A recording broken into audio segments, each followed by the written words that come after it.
right, welcome everybody to the channel. This is my very first Let's Play video ever. I've never recorded any sort of gameplay footage before. I don't really know what inspired me to do this, I guess. Just kind of sitting home alone and thought that it might be fun.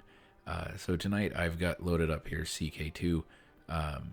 Crusader Kings 2 is an amazing game. It's, I think, probably the first Paradox game that I ever encountered. Is a game I played a ton of way back years ago now. But I actually haven't played it in a few years. It's been quite a while. I play a lot of EU4, and you know, I know everybody speaks very highly of CK3, and I have played a fair amount of CK3. I don't mind it, but CK2 has a certain ambiance. There's a certain feel that I think was lost with CK3. I think, you know how a lot of people will talk about the Fallout games, and how as the Fallout games advanced, especially after New Vegas, they've become more Call of Duty-like, more user-friendly, more gameplay-focused. You don't have to be so fixated on the gameplay, and that makes it easier for an entry-level player, but it also kind of takes away some of that magic. And that's the thing. I don't know, maybe, you know, CK2, I have a lot of nostalgia for it, and I'm about to play it again, like I said, for the first time in years. Maybe it's not nearly as great as I remember. I don't know. But this is, I teach, excuse me, this era of history professionally, starting about the time of Muhammad and the rise of Islam, and going up through the end of EU4, kind of into the post-Napoleonic era. That's what I teach. Western Civ specifically is what it's called. And so both CK2 and EU4 I really enjoy, because they give me an opportunity to sort of live out this era that I teach. I'm hoping for big things with EU5. EU5, as I'm recording this, is I don't know that there's a release date yet, but it is on the horizon. But, you know, like I said, CK3 I think is fine, but it just doesn't, it didn't hold that spark for me the way CK2 did. Imperator, same thing. I think it's fine, but it just doesn't hold me. And then Stellaris, if anybody can figure out how to play that game, please let me know, because I have never, ever got the hang of Stellaris. It's awesome. It looks awesome. Maybe I play a little CK2 for a little bit. Maybe I'll try Stellaris. But I just have never been able to wrap my brain around that. I guess I like maps. You know, I'm an old world kind of guy. To have a great vast universe with like portals and stuff, my brain just struggles with that, I suppose. So anyway, we've loaded up CK2 here. I've got every one of the DLC enabled, including Conclave, which I don't hate it. It adds a lot of overcomplication, I think. And also Sunset Invasion, which is just, it's ridiculous, but it's fun, you know. So we're going to jump in here and start a new game. I can't imagine what that saved game is. I'm going to go here, early Middle Ages. We'll start, you know, kind of as early as possible here. Now, one of the things... see, we go to Realms. If you've never played CK2, right? So I personally am always drawn towards Eastern Europe. In my personal life, I'm an Orthodox Christian, so this area is kind of like, it speaks to me, right? And then of course there's that call to like build Russia up here. The problem is that like you're at war constantly up here, and you're at war in a different sense constantly down here. Of course, you've got the Muslims who are, you know, a massive threat to you if you're Byzantium, but also like everybody wants to murder you. Like, it says difficulty very easy. That is not true. That is not true at all. Playing as the Byzantine emperor is a nightmare. So a lot of people will refer to Ireland over here as Newbie Island. You pick like a little place like Desmond, and you just kind of live out your life, and maybe you build a little kingdom of Ireland and you're fine, right? I like to start in England. Usually Wessex is kind of my place of choice. That's usually where I start. Or Mercia is okay too, but Mercia, you're kind of always getting squeezed by everybody. Wessex, you can kind of build into Cornwall, you can build up into Wales and create a nice little kingdom and then push northward. But yeah, so it's EU4, you definitely want to be like a big empire. You don't want to be some tiny little one province minor in Ireland. CK2 though, you don't want to be like the big empires, especially if you're new, right? Because you're dealing with a ton. EU4 is a game about empires. CK2 is a game about characters. And the thing about characters is that characters can get killed. And everybody wants to kill you all the time. So, anyway, that's CK2 in my memory, at least. So we're going to jump in. I'll pick Wessex just because, like it says the difficulty is relatively hard. I don't agree. This is a much, much easier area to start, I think, than starting as, like, the Byzantine Emperor. But, again, it's been years since I've played this. Maybe I'm totally wrong. We're going to jump in here. The only rules, so I've got a few mods enabled, so, Iron Man's kind of out of the question anyway. Like, I guess we could play with Iron Man so that I don't cheat, but there's no achievements that I'm going for here. In the rules, I usually turn the vassal limit and dement size off because I want to build big empires. This is a way of cheating, basically, so the game doesn't limit the amount of land that you can rule and the amount of vassals that you can have. It's cheating, I know, but I'm just here for fun. Like I said, I'm not achievement hunting. I'm just here to play. So we'll start us an Iron Man, and we'll see what happens here. One thing, too, Paradox games in general have amazing music. Some of the best soundtracks in the history of gaming. Like, they're really, really good.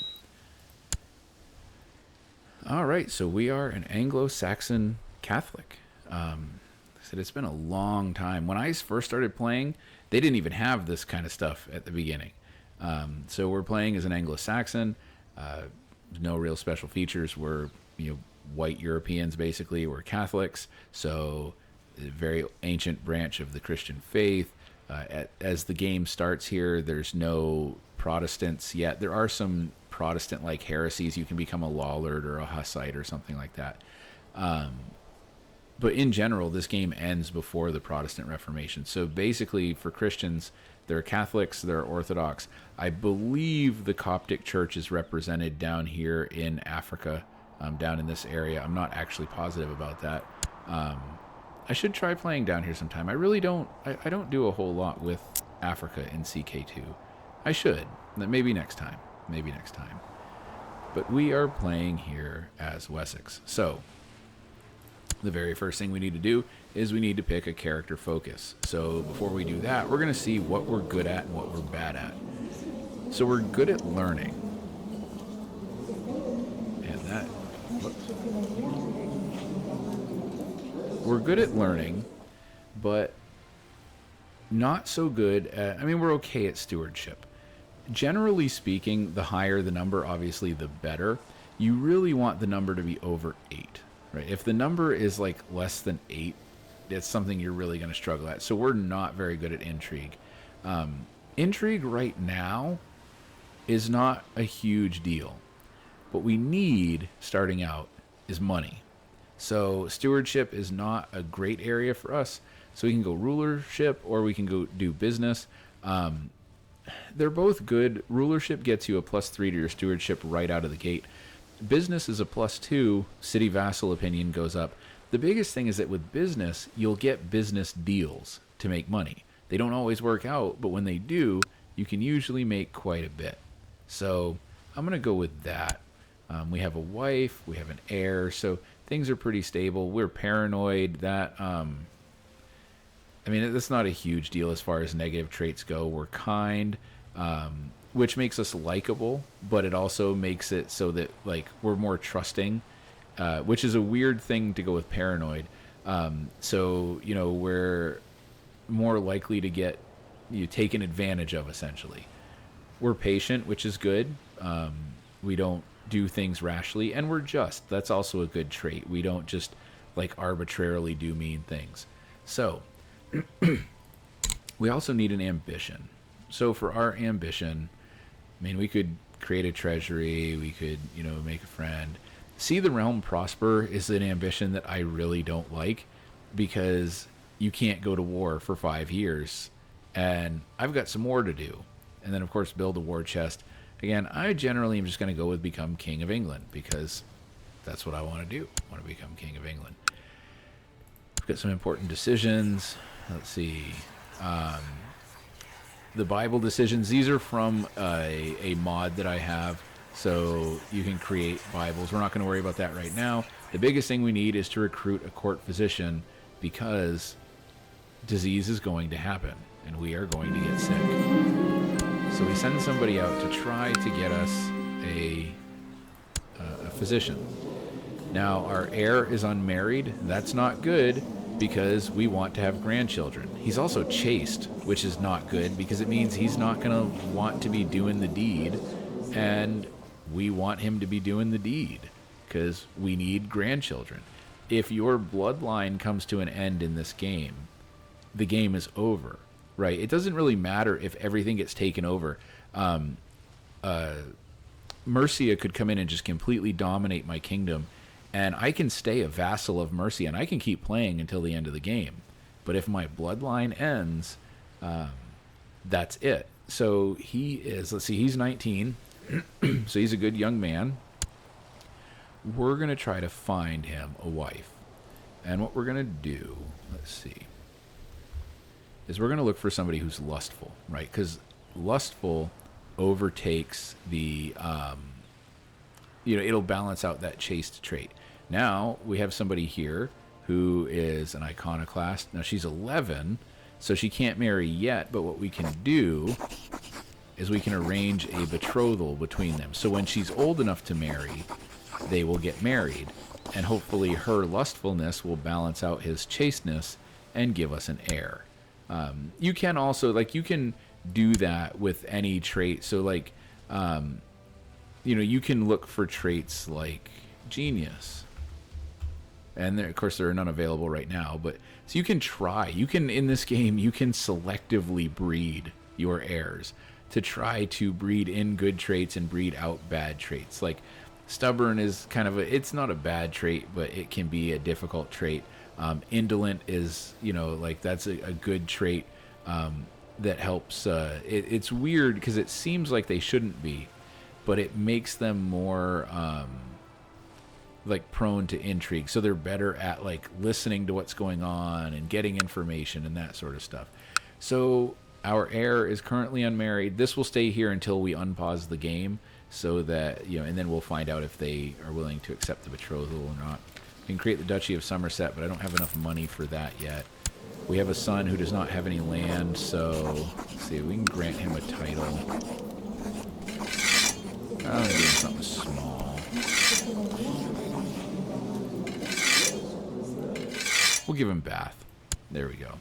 So he has a little place to call his own. He can start learning how to govern.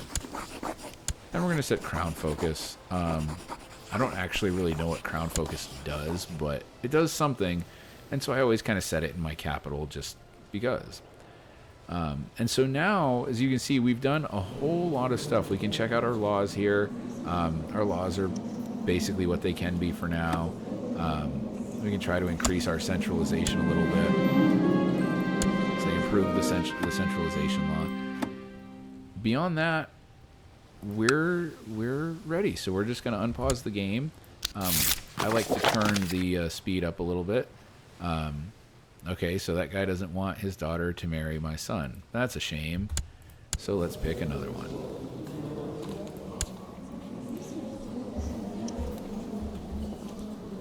So we'll go, of the two of them, let's see, she's cynical. That's not a huge deal for a wife character. Paranoid. She's kind and diligent. Those are both good traits. So she overall is a better choice. She's 24, which in this game is a little old to be getting married, but still young enough to have a few children. So we're going to go ahead and just arrange a marriage between them and see what happens. We'll turn the speed up a little bit.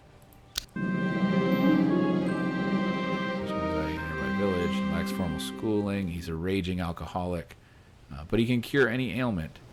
At this point, beggars can't be choosers, so I'm going to need to take the risk and let him come be my court physician. Now, we've let a few turns go, so we have these characters in the game. The first thing we need to do is, see, he's kind of terrible. He is terrible at being Chancellor. He's got 5. We really should be somebody like over an 8, but he's a powerful vassal, so if we try to replace him like with somebody better, he's going to get mad. So we need to make sure that our spy master is good, because our spy master is going to protect us. So we're going to make this guy spy master. Oops. No, we need to start making him like us. This guy, we're going to send him here to collect taxes. Spy master. We're going to send him over here to Constantinople to study technology. He's going to get caught and probably killed, but that's okay. He might learn something along the way. Our marshal, we want to have trained troops. I'm going to do it. I'm going to replace this guy just because we need somebody who's good. Even though that other guy's powerful, we need somebody who's good. And we're going to send him down here to Devon to fabricate a claim so we can start expanding the realm. At this point, our court chaplain, we really don't need him to do much because we're all one religion here. If we click on the religions, you can see we're all Catholic. That lighter area is a kind of an important site, a holy site of the Catholic faith. But we don't have any heresies or anything, so we don't need him to hunt anything down. So now we just sort of have to wait for them to do their jobs. And there's a certain percentage chance. See, already he has gained us some new technology. Every month or so, there's like a percentage chance of completion of their jobs. One of the big differences, so in CK3, he is over here fabricating a claim. In CK3, it will definitely happen after a certain amount of time. CK2 is not like that. He may never actually finish fabricating this claim. We don't know. I guess I don't know what happened, but somebody died, so we need a new marshal. Oh, wow, at 20, he's good. Okay. So we're going to have him train troops here. And we're just going to carry on. We're going to see what happens here. I am going to eat modestly. You really don't want to become gluttonous. So yeah. And I've gained the temperate trait. Since we're having trouble with highwaymen. Yeah, I'll spend the gold to make my present safe. Now that I've got a little bit of money, let's see. Oh, I still don't have enough for that title. Okay. Could wait a little bit longer. Well, I died. Okay. That was not what I expected, and yet here we are. So I have died, and this is what happens. Now, I was playing a character, but in CK2, even though I have died, the game is not over because my bloodline still exists. So I still have my son here. So I died a natural death at the age of 50, which I guess is a decent age in the Middle Ages. Not old, but it was a long age. So I've died. So let's see. I now own Stonehenge. That's awesome. The council is discontent. The council always, this is one of the things that Conclave added that it just complicates things, but it is sort of the way it is that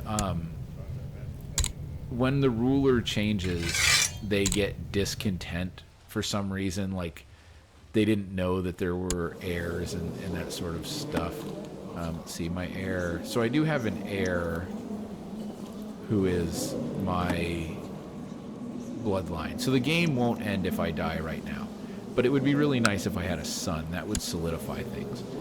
And now I need to go back through all of this stuff, right? I have to do all of this again. Wow, this is a terrible character. His martial skill is not bad. His stewardship is horrible. This guy is a terrible manager of money. He's also like an idiot. He's got a 4 in intrigue. Anybody could just take advantage of him. His diplomacy's not bad, but like it's not great. Man, this guy's a terrible character. I guess we'll keep it at hunting and just, I don't know. He's a terrible character. Let's see. Let's see. We're gonna. He wants to have a child. We're gonna try to undo this chasteness. We're gonna try to get him to have a kid.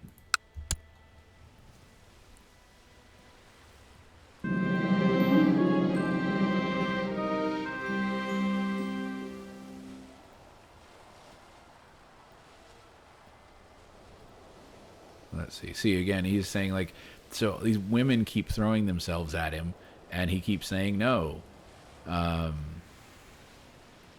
Our prestige, so our piety is much higher than our prestige, so we're going to go with the option that gives us more prestige. These generally don't have long-term effects. There are some times when they can, but generally you just kind of pick one that's going to give you the most benefit. And now my wife is pregnant, but I, have never done it with her because I'm chaste, so she must be cheating on me, right?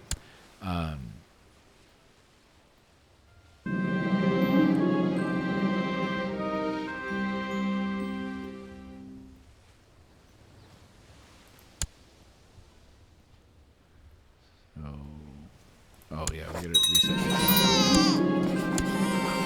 We'll put it in Winchester. And I had a daughter, so that was a wasted pregnancy. There.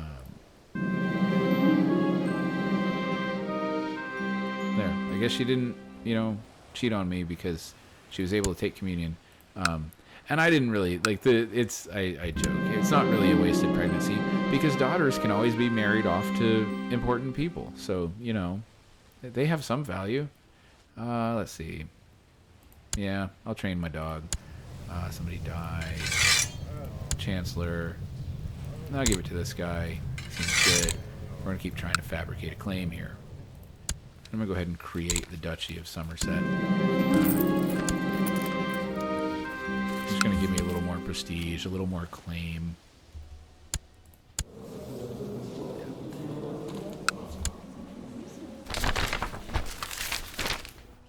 The Avars have fallen. Get more technology from Constantinople. I can't believe he hasn't been caught yet. Usually when I send people there, they get caught. Oh, let's see. Gain the trait diligent. That's good.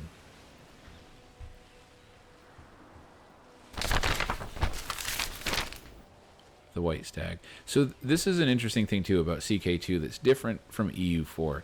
Because CK2 is more of a character-based game, you get these quests. This is something, the white stag quest, I don't know if I have ever successfully hunted the white stag. It's this thing, so it's this hunting quest where you try to find this white stag. I don't think I ever have, but I always try. My wife's pregnant again. So we're going to go try to find the white stag.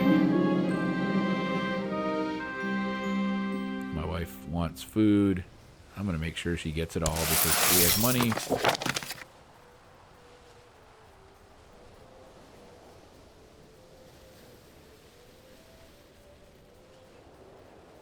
Very rivalry. Okay, cool. We can be friends. We're going to go try hunting the white stag. And we don't find it.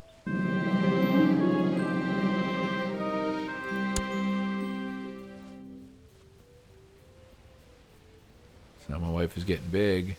She needs new clothes again. We have plenty of money, so we're going to buy her new clothes. More tech from Constantinople.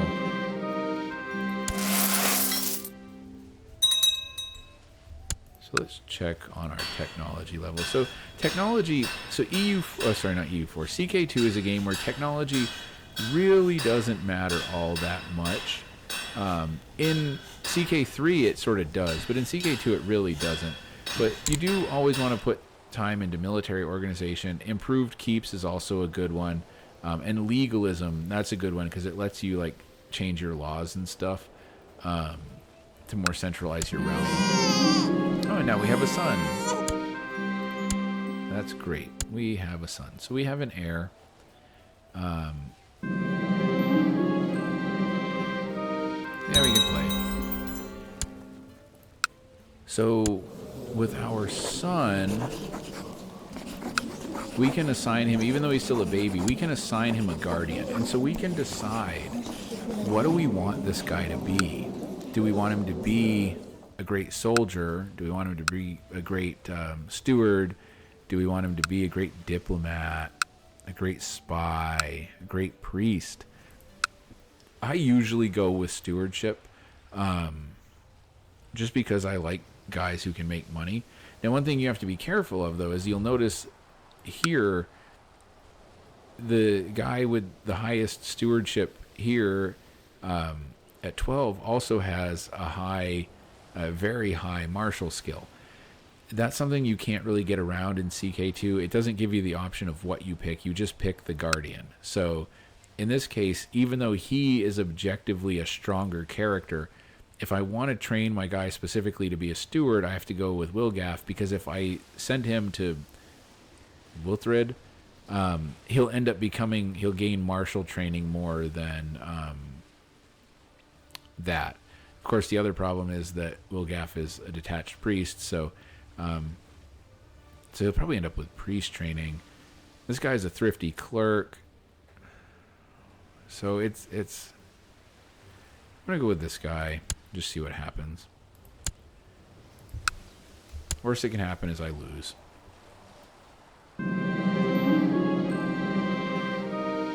So let's see. My wife keeps eating.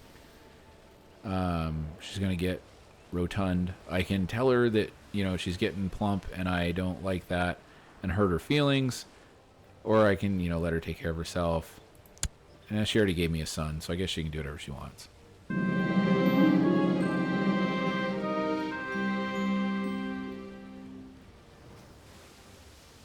Institute a system of provincial apothecaries.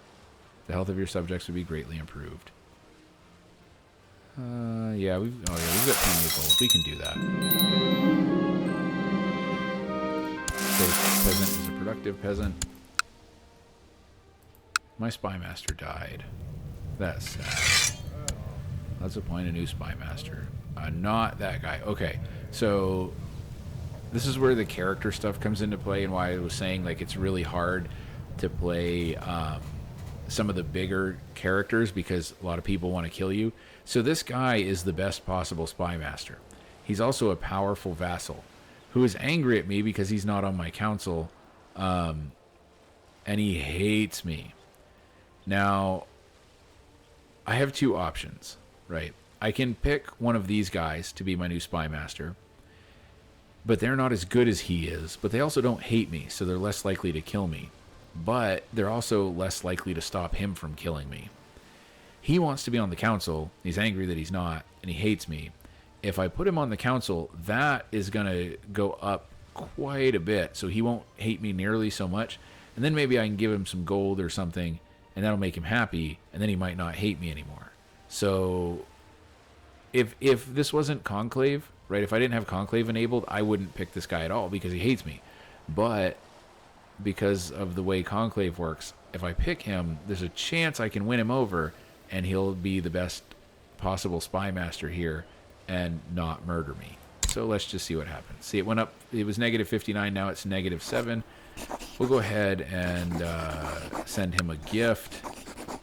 There. And now he doesn't hate me. But we're also going to ship him way over here to Constantinople.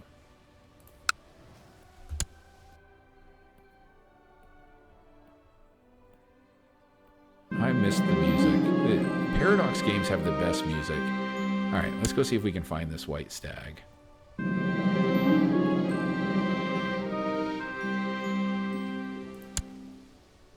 This time, it will not escape me. Across a lone rider. Yeah, come hang out with me. Hopefully you don't murder me.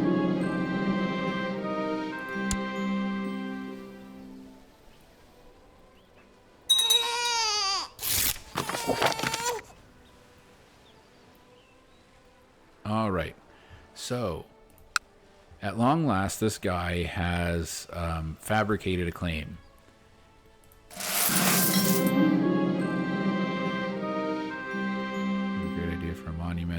Sure, go for it.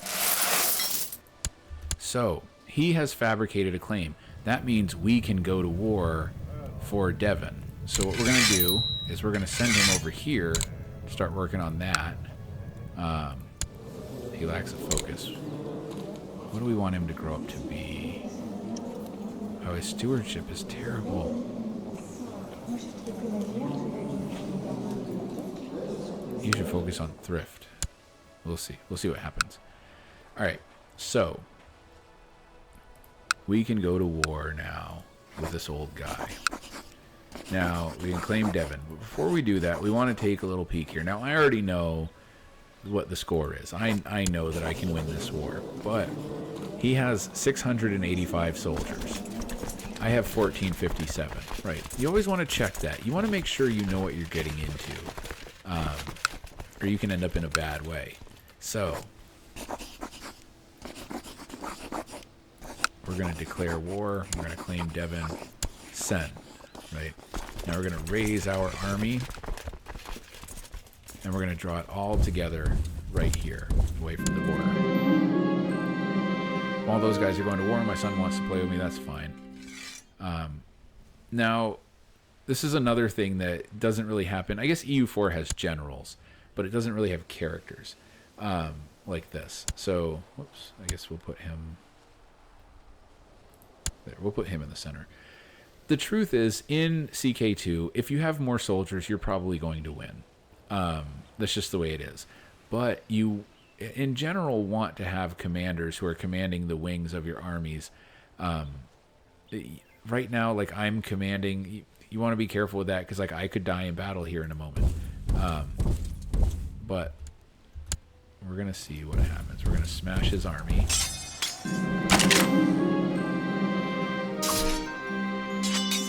See, my dog died. Now, in general, I don't typically choose this unless I have a really, really high martial skill. See, I have a higher skill than him, but mine's 11 and his is 8, which means that's not high enough. I could get killed in a duel with him. So, I'm just going to be sad that my dog died. I'm doubting my wife again. Now, we're going to go here, and we're going to lay siege to Devon.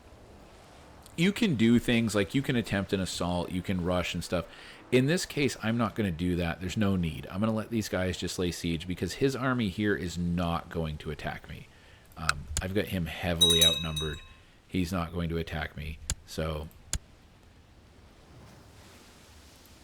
oh, they're in the war now. Okay. Well, that complicates things a little bit. We're just going to...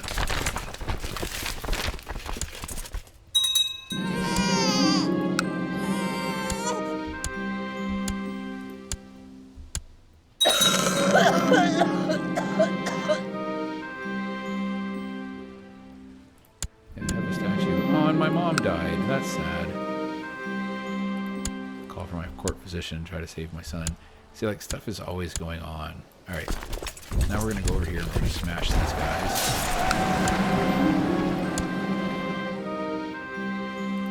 And see, now we have 100% war score. So, there are things like we could go over here and try to defeat his army more. We could try to defeat these guys more. We're not going to do that. And also, so one thing to... Basically, what we're going to do is we're going to offer peace.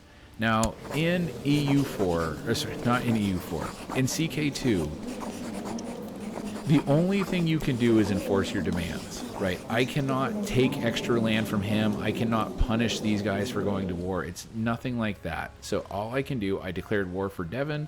I can enforce my demands. I can take Devon. That's it. That's all I can do.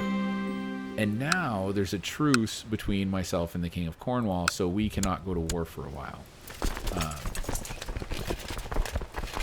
to send all these guys to go home, and as the war comes to an end, there's a disease going through my town, so I'm going to shut the gates here.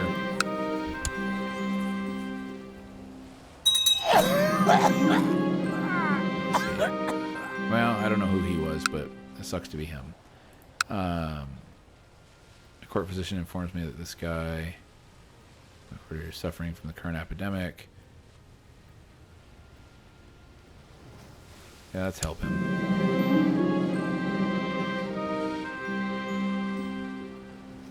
I always try to be nice to people, because they might not kill me. Why did my mother-in-law get burned at the stake? That's random. I wonder what she did. She must have been a witch. Well, serves her right. Collect taxes. Man, my wife is pumping out babies.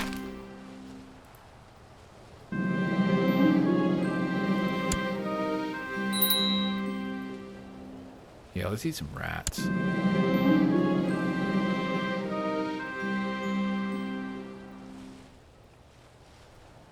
Oh, cool. My daughter's like, oh, wow, great. I mean, that's powerful.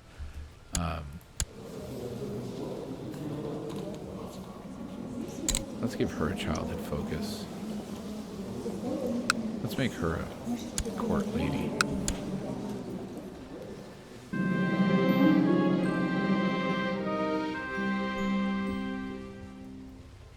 No, my gluttonous queen has been eating all kinds of food. So, one of the things I love about CK2 is that it's completely insane. We could, I could kill and eat my wife right now. Now, I'm not going to do that. That cannibal trait is not like, I mean, I guess it's not that bad of a trait, I guess. People just like you less. Yeah, let's eat her. There. She gave me enough babies. That's fine. We do want to get married again, though.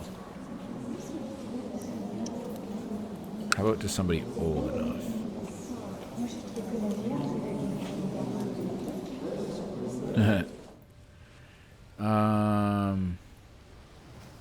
Yeah, sure, why not?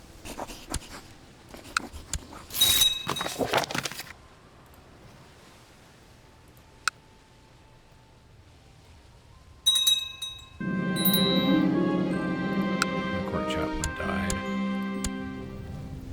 So we need a new one of them. Oh, 21, that's good.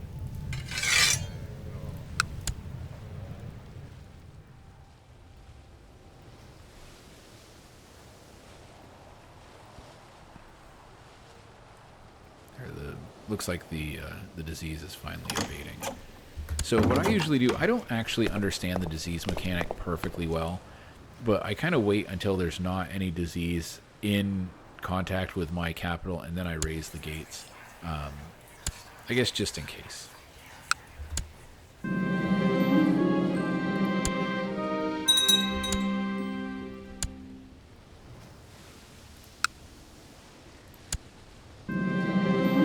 See, always like I don't think I've ever successfully hunted the white stag.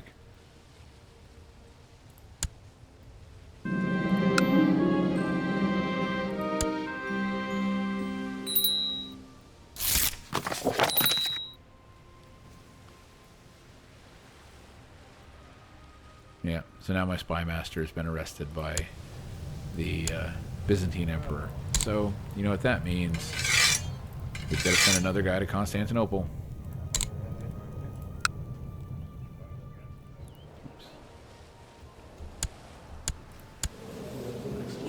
Oh, let's see.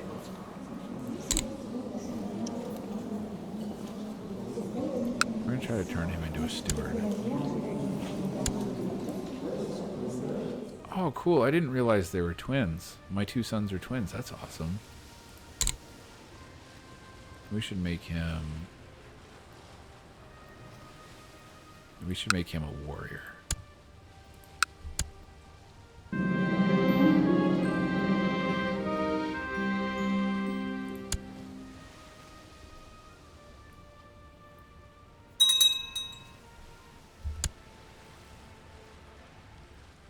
Oh, Carloman set up an anti-pope. That's weird. I guess he's not... So historically, Carloman became a monk, and oh wait, I guess no. Did Charlemagne die? I think Charlemagne died. Holy crap. Okay, so historically, if you're not familiar with this, right? Carloman was Charlemagne's brother. So there was Charles and there was Carloman. It can be confusing because Charlemagne also had an uncle named Carloman. That's a different story. But Carloman died, and Charlemagne like ran his family out of Francia and into Lombardy, and they had like go into hiding and stuff. This never happened. Apparently, Charlemagne just like died. I guess there's no Charlemagne in this game. It's Carloman. That's weird. So again, that's the thing is like, once the game starts, like there's no telling what could happen. And so now Carloman has set up his own pope. So we have two popes in the Catholic Church. So we have Pope Callistus II, which is also weird. Callistus II historically is not going to be pope until the 1100s. And we have Lucius II is the anti-pope. I don't know how CK2 chooses pope names. Like I said, Callistus II is the pope at the end of the investiture controversy in 1122. So here in 780, we're like 400 years before he was actually alive. So I don't know how they actually do that in the game. But as you can see, our game has dramatically not done what history did. That's weird.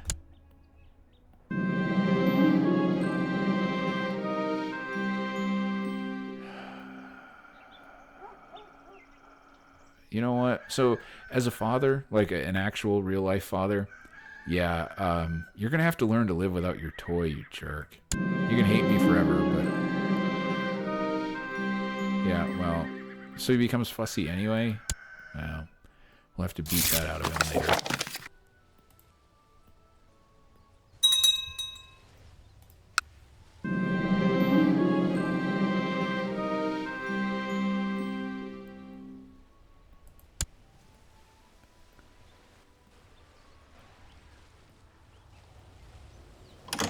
Also, I really like the CK2 map. I think that's part of what it is. The ambiance in this map style, I think, is just better. Who are them? Oh, it's a peasant revolt. Okay, I don't have to worry about that.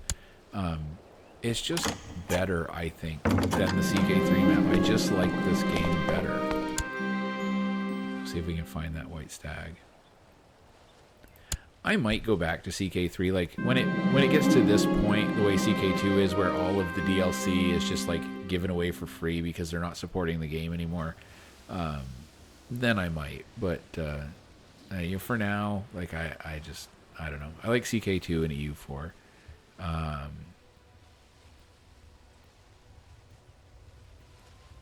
Yeah.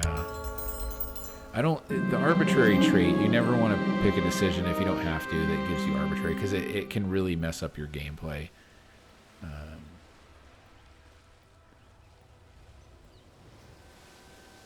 Yeah, that sounds cool. We can support that tradition. A lot of those things are just about placating the peasantry. They don't really affect you, so it's always a good idea to just keep your peasants happy, because at the end of the day, there are a lot more of them than there are of you.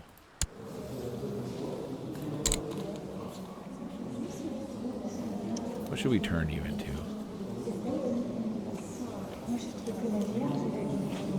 Let's turn you into a diplomat.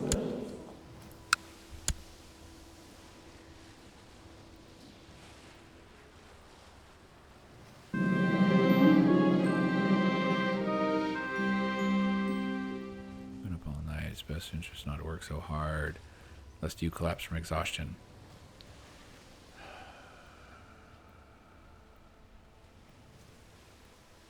So I don't want to... It would be nice to get rid of the stressed trait, but it's only a 50% chance, and I 100% lose the diligent trait, which I don't want. I'd rather take the prestige, even if I'm stressed.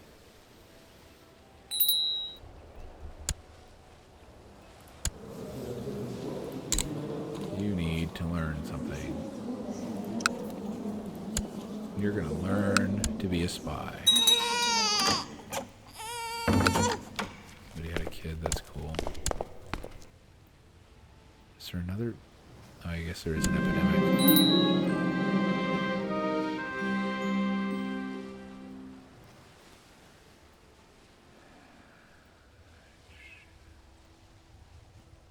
Nah, I don't want to beat up my kid just for looking around.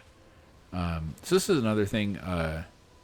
Weak claims, I don't ever like to use weak claims. You don't really get much out of them. Again, I don't really totally understand how the disease mechanic works. There's a disease over here, and I could shut my gates, but I usually like to wait because the shutting your gates sucks. So I wait until it comes in here, and then I see what happens. Let's take the falcon out for a hunt.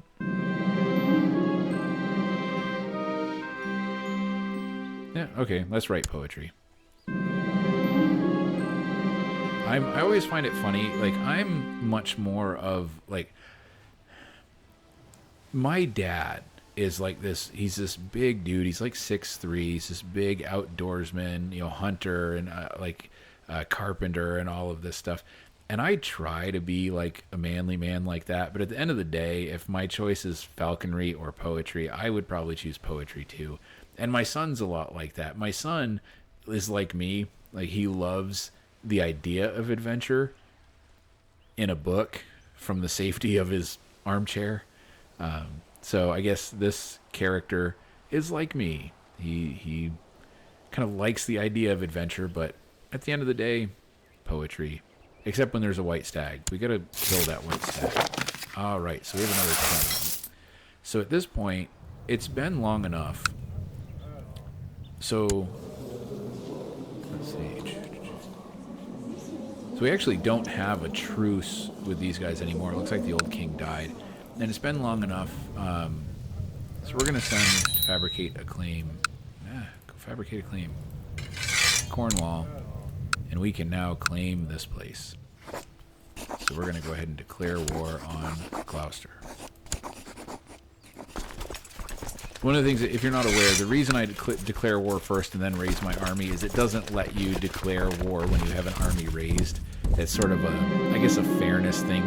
One of the things with EU4, you can just declare war on another country. There are penalties for doing that, but you can launch surprise attacks. In CK2, you can't. You can't just like smash and grab. You have to. There are rules. There's a gentlemanly way to do it. I guess we don't have a whole lot of commanders. That's okay. We've got so many more soldiers than him. It'll be fine.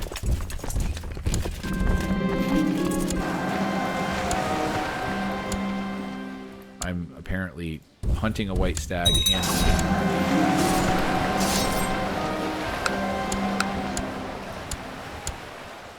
now we're just going to siege down this province. Now, if you know anything about this game, you'll know that I'm sort of delaying my rise to power here because the provinces that I keep attacking. So I'm an English duchy as Wessex. Kingdom, I guess, petty kingdom. The places I keep conquering are Welsh, but the reason I'm doing that is because I want to form like a kingdom of Wales here, because it will give me a lot more power as I start pushing over into this area. I might start trying to gobble up these places, but it's a lot easier to form the kingdom of Wales than it is to form the kingdom of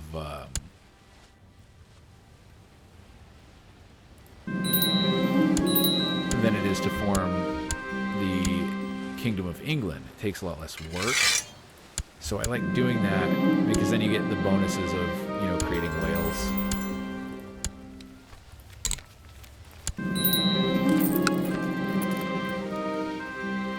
See, because I did that, I can claim Oxford now, though.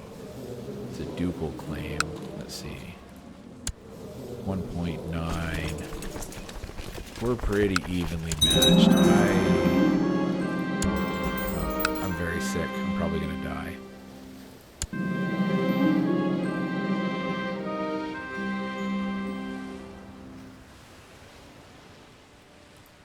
Right, yeah, I'm going to die. Alright, so I died. And now I'm playing as a child. Which means I have a regent. which means I'm probably gonna die. Let's see. What have I've been trying to turn this guy into a steward, I guess, but it hasn't been working. Sounds like diplomacy's our best bet here. We're gonna turn our brother into a warrior. Children are, I guess, you know, like in life, children are exceptionally vulnerable. And in CK2, I mean, if you're a child, you're probably going to die. It's just sort of just the way it is. Not always, but, like, probably. So we'll see what happens. I can, like, I've got that de jure ducal claim on Oxford, but I'm in no position to press it right now. My regent probably wouldn't let me anyway.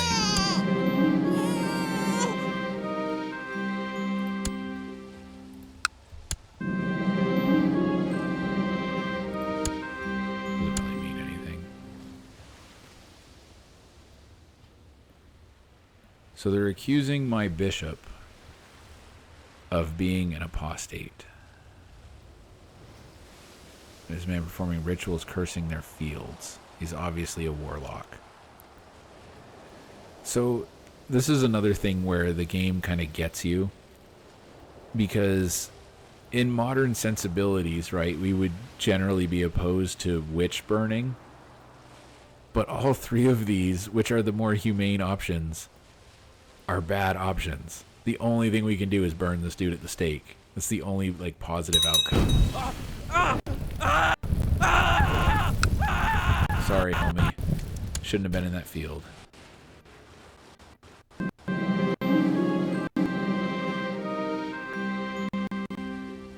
So I lose the trait fussy and I gain the trait patient. That's good. That's good.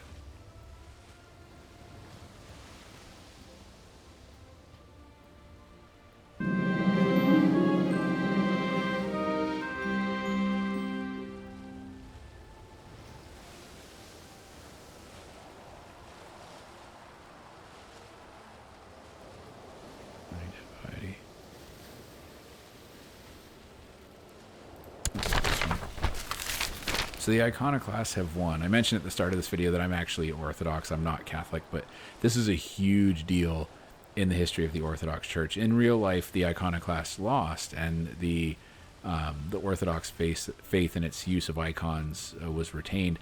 Actually, a lot of that had to do with the help of the Pope, which the Orthodox don't talk about that much anymore. One thing that the game does that is inaccurate as well is it distinguishes, and this is something CK3 actually does better, is that here in 787 it distinguishes between the Catholic Church and the Orthodox Church. At this point in history, these were one church. There were differences already that were appearing, but it was one Chalcedonian Christian church. They were not split yet. And the Pope actually played a huge role in defeating the iconoclasts. You know, so just one of those things. Just one of those things. So I've gone to confession. That's good. Big day is here. See, in real life, this is what I would be thinking, but we're gonna go with loving some Jesus.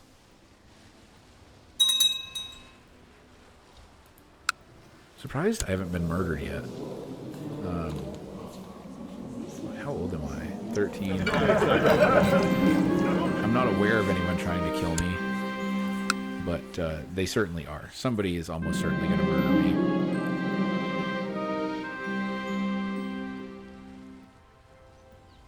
I'm going to impress my peers. Always show off. Always. Nothing bad ever happens when you show off. Choose a patron saint. Who am I going to choose?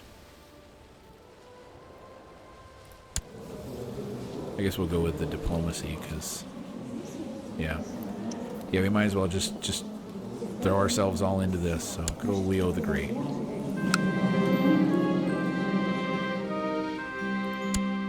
And I am now a communicant in the Catholic Church. Oh, shrewd. That's a good trait. A shrewd person is, somebody who, like, is good at, like, seeing through people's BS. And so, yeah, shrewd is a good trait. It's a good trait to have.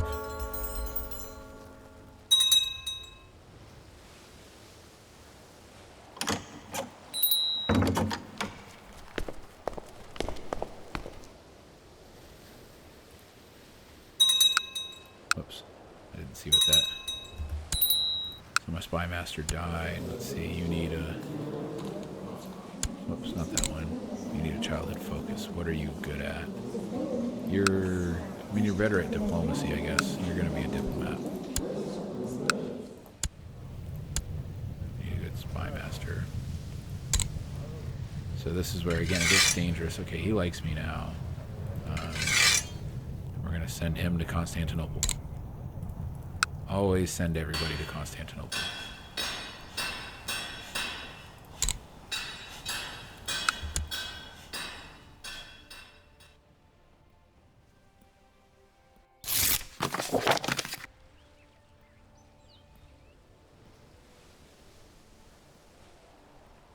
See?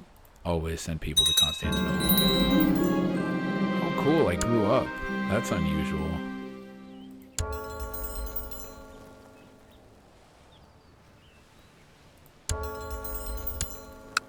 All right. Let's see what we've got here. I'm trusting. That's not good. I'm kind. That's not good. I'm patient. That's decent. I'm shrewd. That's good. Just to be clear, these are good traits in real life. They're terrible traits in the game. I'm a confirmed communicant. That's good. I need to marry someone now.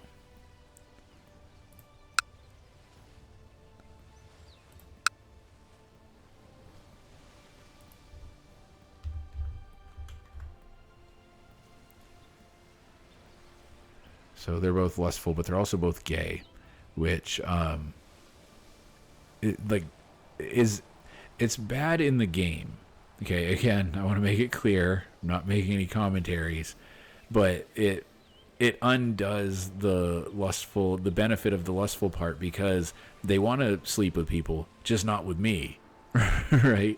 So that makes it more difficult to have children, and it also means that the people around me won't like my spouse, because this is the Middle Ages, and those things are kind of frowned upon. So, like, I mean, she's 9. I don't know why she would even, because she doesn't have the lustful trait. Maybe the game already knows that when she's old enough she will, but I guess I'm gonna have to forego that, and let's just see. Somebody with a high stewardship. She's chaste. She's ugly. Yeah, you seem alright. Let's get married.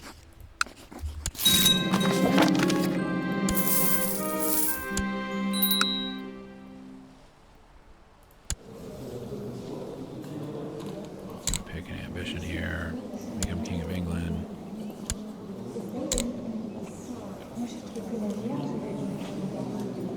Family, that helps the fertility.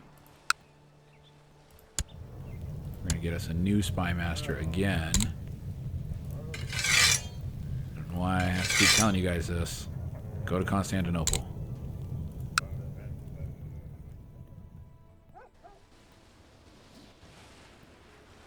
And I think, so I'm at 59 minutes right now, according to OBS. I think I'm going to call it a night there. This has been a lot of fun for me, kind of exploring this. As I'm recording this right now, don't know if I'm even going to post this video or not. We'll see. But maybe. And if I hope you've enjoyed it. And I'll probably come back and record some more of this another time. Like I said, I don't know what motivated me to do this. It's just something I kind of wanted to try. Wanted to see where it might go. So yeah, I hope that you've enjoyed watching this. I hope that it has filled an hour of your time with some semblance of not boredom, if not joy, but hopefully you've enjoyed it. And who knows? Maybe I'll see you again sometime. But for now, this is where I'm going to call it a night.